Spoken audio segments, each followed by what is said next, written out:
La science mène à Dieu. Présentation du projet. Nous sommes un groupe de personnes actifs dans divers secteurs professionnels et culturels.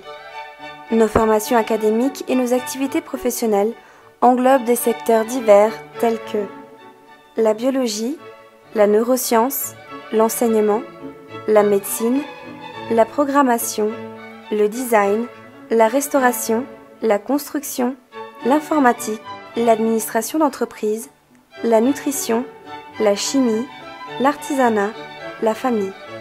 Certains d'entre nous sont diplômés, d'autres sont encore en train d'effectuer des études universitaires. Très peu d'entre nous possèdent leur doctorat. Nous parlons différentes langues. Quand nous avons commencé, il n'y en avait que 3.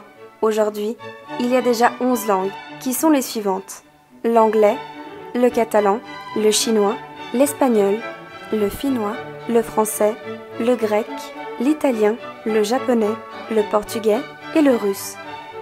Nous sommes présents dans 12 pays: Argentine, Brésil, Espagne, États-Unis, Finlande, France, Grèce, Italie, Japon, Portugal, Royaume-Uni et Suisse. Nous sommes unis tout simplement parce que nous nous identifions dans cette affirmation: la science mène à Dieu. Voici les 2 points de départ. S'il existe une intelligence qui a créé la vie, l'étude scientifique de la vie doit nous montrer que l'intelligence existe. De la même manière, s'il n'y a pas une intelligence qui ait donné la vie à l'existence, l'étude scientifique de la vie doit nous montrer que Dieu n'existe pas. Cela dû au fait qu'il n'y a pas d'autre option. Soit la vie est survenue de soi-même à travers de forces naturelles, soit elle doit son origine à une intelligence. En tant que darwiniste, George Wald, prix Nobel de médecine, a affirmé en 1967: Quand nous parlons de l'origine de la vie, il n'y a que 2 possibilités. La première est que la vie a commencé avec la génération spontanée, qui mène à l'évolution. L'autre possibilité est que la créativité surnaturelle soit de Dieu. Il n'y a pas de 3e possibilité. Ce sont les propos d'un lauréat du prix Nobel qui opta pour la première hypothèse, car ne voulait pas croire en Dieu, selon ses propres mots. Certains d'entre nous ont toujours cru en Dieu, d'autres hésitaient, mais nous n'étions pas inquiets à ce sujet. D'autres simplement n'y croyaient pas. Il y en a même qui participent, mais continuent à douter. Ils veulent plus de preuves. Mais les textes de nombreux scientifiques nous ont montré que la génération spontanée, menant à l'évolution, est irréalisable. Il y a de nombreuses preuves. Par conséquent, l'étude rigoureuse de la vie semble conduire à l'existence nécessaire d'un être très intelligent, un formateur de la vie. Ceci est notre intuition, et nous voulons partager notre travail avec vous.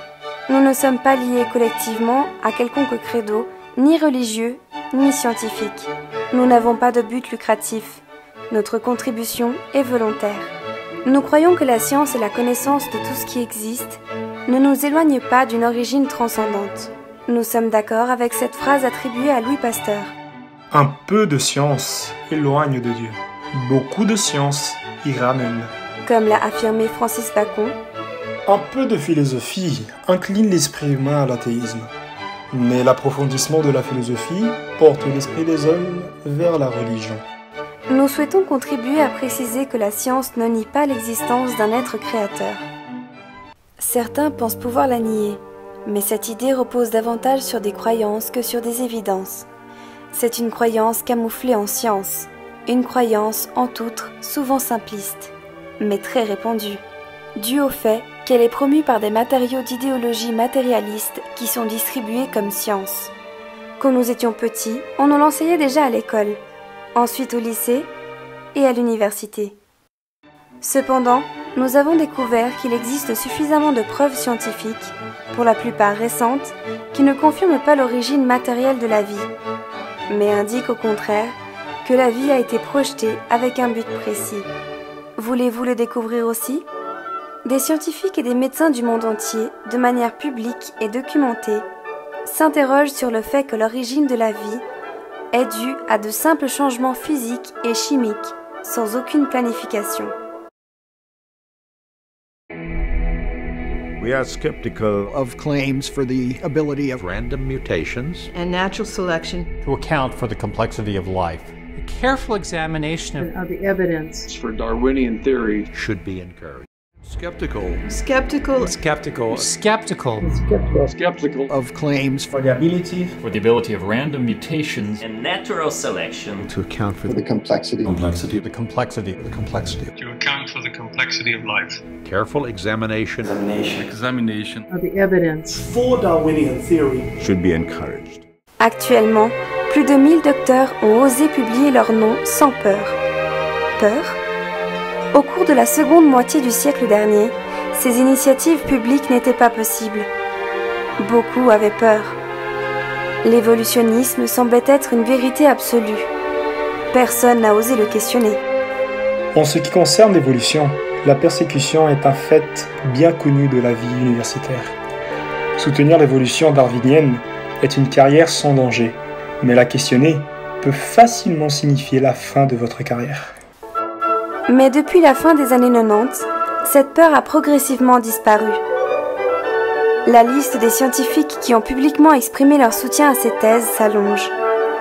Actuellement, elle comprend des scientifiques des Académies nationales des sciences, des États-Unis, du Brésil, de la Russie, de la Hongrie et de la République tchèque, et des universités telles que Yale, Princeton, Stanford, MIT, Université de Californie à Berkeley, UCLA, Unicamp et d'autres.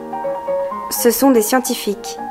Ils affirment que la théorie darwinienne de l'évolution n'explique pas la complexité des êtres vivants ni de l'univers.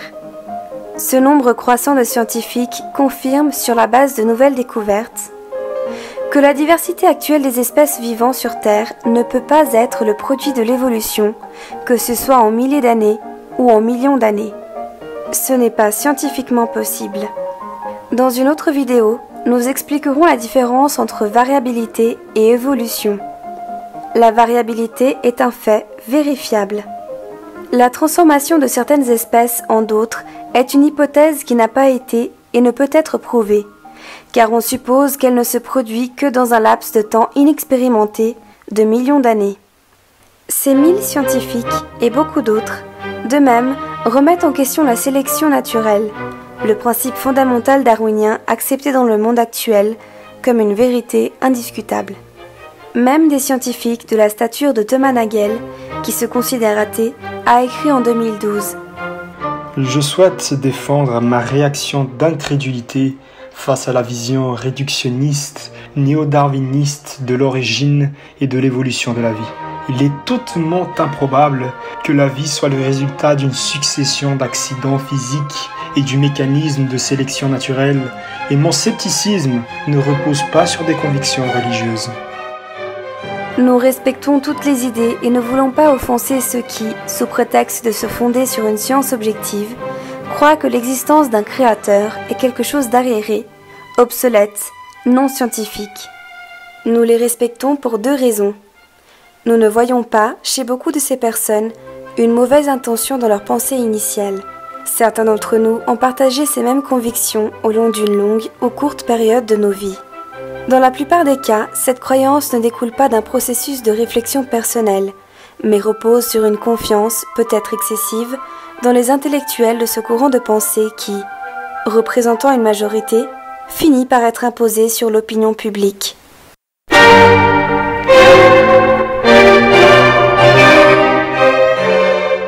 Ces dogmes, vêtus de science, sont divulgués à travers des émissions de télévision, médias, publicités de grandes multinationales, films de fiction, documentaires sur Mère Nature, blogs évolutionnistes, vidéos sur Internet.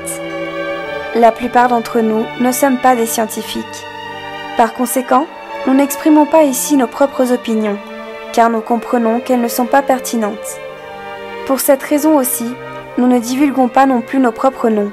Nous ne voulons pas nous promouvoir, ni rechercher des bénéfices économiques, ni prestige personnel. Nous sommes ouverts à collaborer avec tous ceux qui partagent ces principes. Voulez-vous collaborer avec nous ? Nous voulons répandre ces choses parce que nous avons compris qu'elles sont très bénéfiques pour l'être humain. Que c'est quelque chose de vrai qui apporte la paix à notre esprit. Pour le moment, nous voulons le faire dans les 11 langues qui sont maîtrisées par nos divers collaborateurs. Si vous en maîtrisez une autre, nous vous invitons à collaborer. Il est important de souligner que nous ne partageons ni ne soutenons des écrits ou des matériaux audiovisuels qui, dans leur tentative, certaines fois sincère, de justifier le créateur, attaquent les personnes, emploient des expressions péjoratives ou utilisent des opinions personnelles comme si elles étaient des arguments scientifiques. Parfois, elles ne le sont pas, car des déclarations incertaines aux propagandistes de certains dogmes ou institutions religieuses sont détectées. Notre mission est de divulguer les conclusions de la science démontrable, celles qui présentent des preuves et des évidences. Nous citons des textes scientifiques avec des références exactes de l'origine des documents à partir desquels ils ont été extraits. Si vous trouvez des citations erronées, merci de nous le signaler, nous les corrigerons dans la mesure du possible. En citant des textes de scientifiques, nous n'avons pas l'intention de les glorifier. Un scientifique est un être humain, comme nous. Tout au long de l'histoire, les scientifiques ont commis des erreurs. Mais c'est et ce sera toujours comme ça. Il existe des conclusions, parfois, qui ne disposaient pas suffisamment de données. Mais la vraie science, avec un S majuscule, évoluait ainsi, en se basant sur le doute. La vraie science, avec le temps, a détecté les erreurs, les théories incomplètes, les affirmations précipitées, et à l'aide de nouvelles preuves et de nouvelles évidences, la connaissance scientifique a progressé, jusqu'à aujourd'hui. C'est pourquoi nous n'exaltons pas les scientifiques, mais nous acceptons la science bien faite, sans idées et opinions personnelles. Nous voulons savoir s'il y a des preuves qui pointent vers l'existence, ou au contraire, vers la non-existence du Créateur de toutes choses. Continue.